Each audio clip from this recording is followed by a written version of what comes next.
Hello friends, I'm back again with another flip through of one of my creations. If you watched my last video, you'd have seen that I've been upping my game slightly, and I've been using actual old book covers and decorating them using modelling paste and inks, just to make them look a bit different.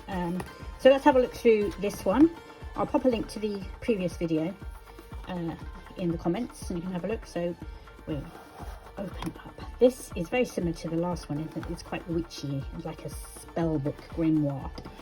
Move that out of the way and we go through. So again, this was actually an Enid Blyton book, destined for the scrap heap. Poor old famous 5.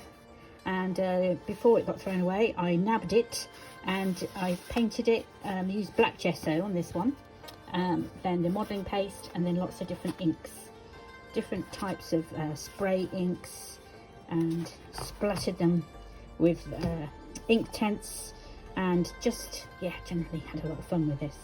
So we open up. This one's slightly different to my last one in that I didn't stick back old book pages.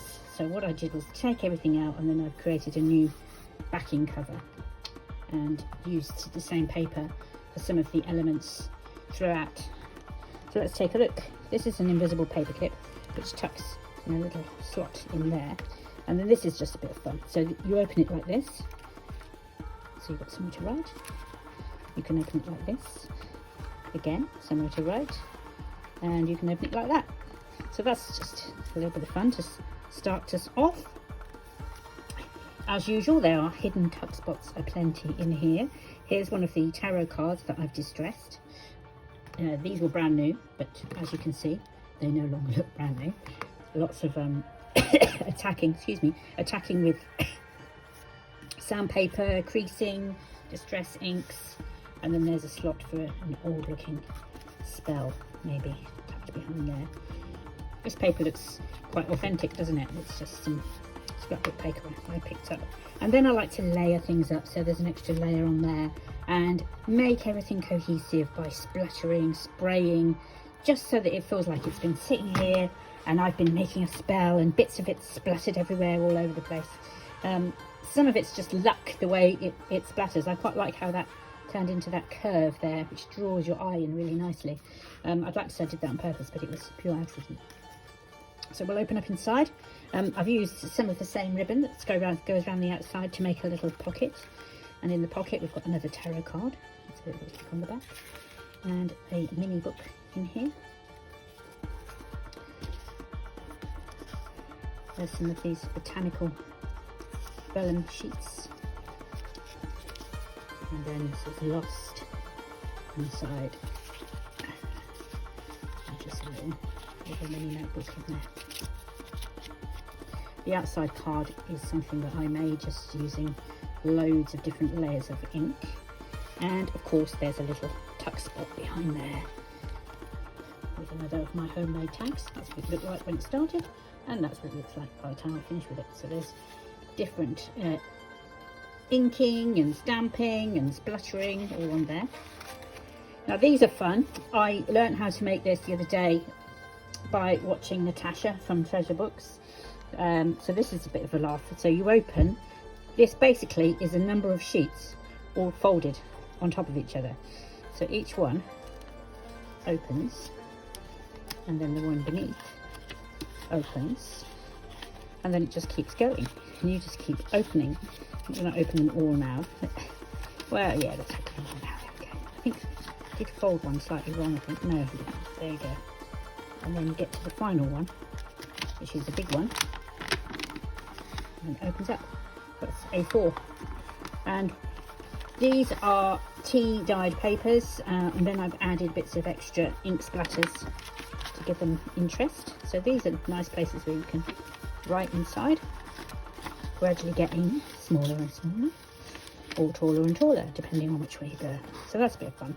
And then of course there is a hidden tuck spot right at the back with a pretty little tag with a little bit of collage over the top of some ink splatters. Bit of ribbon, bit of old sari silk that is. So that opens up like that. Yeah, and then I have added this piece of onto here, and there's a tuck spot there with another tarot type card on there. Now we're going to the second signature. This is different collage elements I've popped on here. There's a bottle and some mushrooms and a bit of twine, and then tucked inside we've got just different papers really, and cards and things.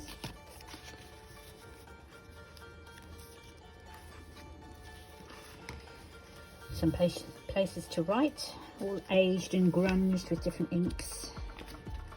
All these scrapbook papers that, you know, they start off, you know, nice and pretty on one side and then boring white on the other, so you have to come at them with your inks, come at them, make them grungy. Now this is fun, okay, so let's have a look at this a little bit at a time. We have, this opens up like that.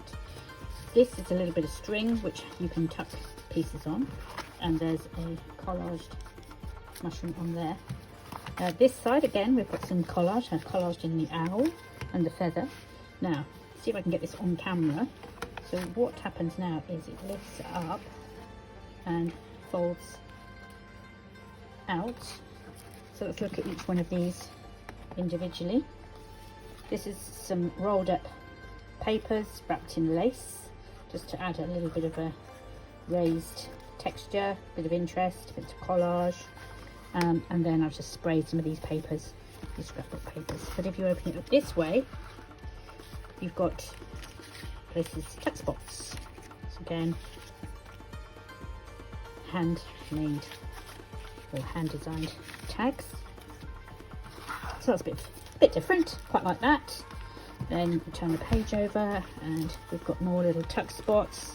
We've got burnt edges, some more of the vellum, little notebook. Is that blood? Who knows? Who knows?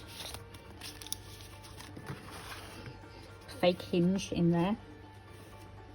Another tuck spot, some botanical papers. Just love that. I just love how these all work together.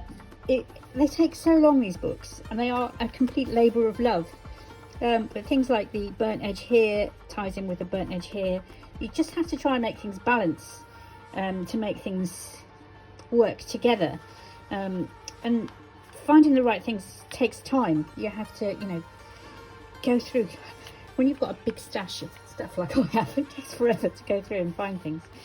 Anyway, we're coming up to the final signature now. So there's a lady in here. Is this the lady who owns the spell book? Who knows?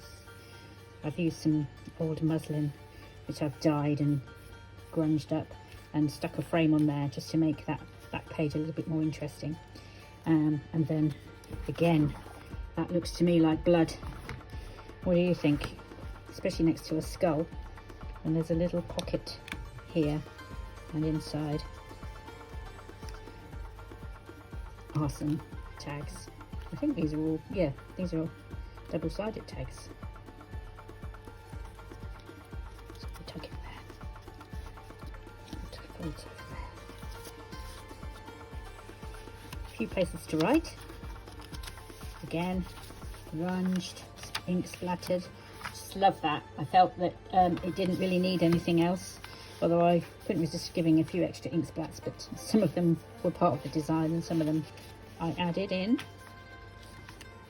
And then we have this fold out piece. So this folds out in different ways.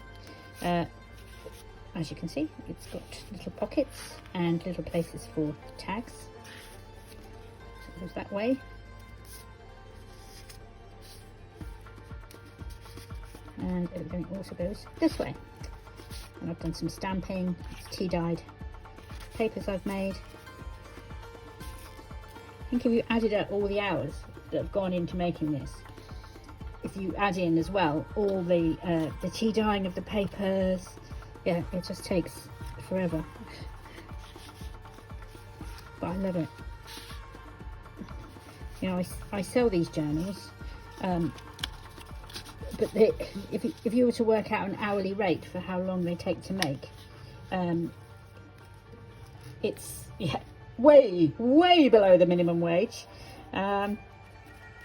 But I do it, I sell them because, well, for a couple of reasons. One is I'd run out of room in the house, and two, it just helps fund my hobby, really.